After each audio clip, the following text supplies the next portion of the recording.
Network infrastructure is increasingly targeted by cyber attackers, from financially motivated ransomware gangs all the way up to nation state APT groups. And I'm going to give a quick update on a couple of stories that Eclipsium has been tracking closely that we think enterprises and anybody with significant network infrastructure that's important to their business should be paying attention to. So happy St. Patrick's Day to those who celebrate, and here's a network infrastructure attack update for the week.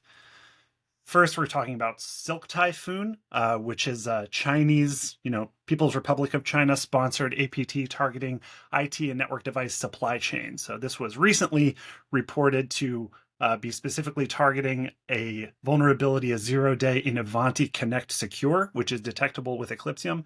They've targeted primarily remote access and privileged access management solutions, and then pivot into other network infrastructure to maintain persistence and to move laterally and to stay under the radar, evade detection. So Microsoft has been tracking this attack group since at least 2021, but the recent reporting is specifically emphasizing how this group has pivoted their tactics to target IT and network device supply chains, as that's an area where attack groups are seeing more and more success in breaking in, expanding their access, and staying stealthy. Next up, we're talking about this Juniper devices backdoored by the China Nexus group, also referred to as UNC 3886.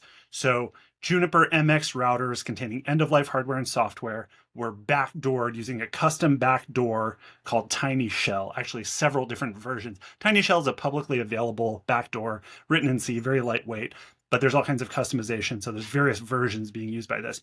But what I want to zoom in on for this particular attack is that Mandiant, who was reporting this recent reporting on the compromised Juniper devices, noted that the group routinely targets network and edge devices, which typically lack security monitoring tools like endpoint detection and response, or EDR agents. They also noted that their investigation into the compromised networks was hampered by the challenges inherent in analyzing proprietary network devices, which require novel methods for artifact acquisition and analysis. It's hard to analyze routers and switches and stuff like that for threats. They don't have the same level of security tooling that normal endpoints do, and that's something that's going to need to change, and that Eclipsium is very actively working on changing by delivering continuous firmware monitoring and visibility into these network devices from Juniper and Cisco and many other vendors that you just don't get from other types of security solutions that don't really focus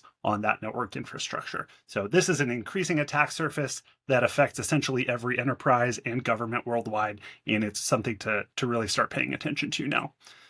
Third, we're going to talk about the Black Basta chat logs. This was a couple of weeks ago as of this recording, but it is something that sort of reveals a broader trend, which is that, okay, this prolific ransomware group, their chat logs, their like internal Slack was leaked, and they were discussing over 60 CVEs, many of which impacted networking gear, network infrastructure stuff. You can see the list of vendors: Cisco, Citrix, Fortinet, Pulse Secure, which is an Ivanti product. Now, all of these big IP, all these major network infrastructure vendors are being discussed, and their specific CVEs and vulnerabilities are being discussed by this ransomware gang as mechanisms to potentially use to move laterally and expand access so they can get that big ransomware deployment and big payout.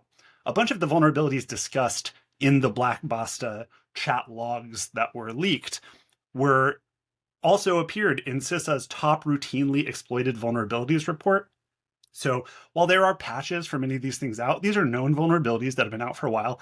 And if it's not patched in your environment, major groups like Black Basta and likely these PRC-sponsored APTs are going to use that against you. And again, I'll give a plug that Eclipsium is able to detect numerous of the CVEs mentioned. Here's just a couple of examples.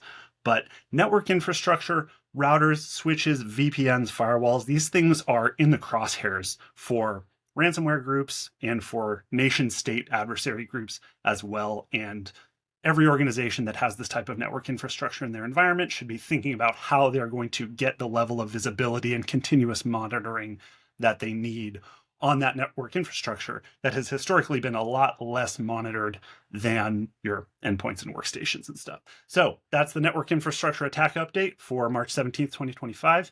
Thanks so much, and visit eclipsium.com to learn more.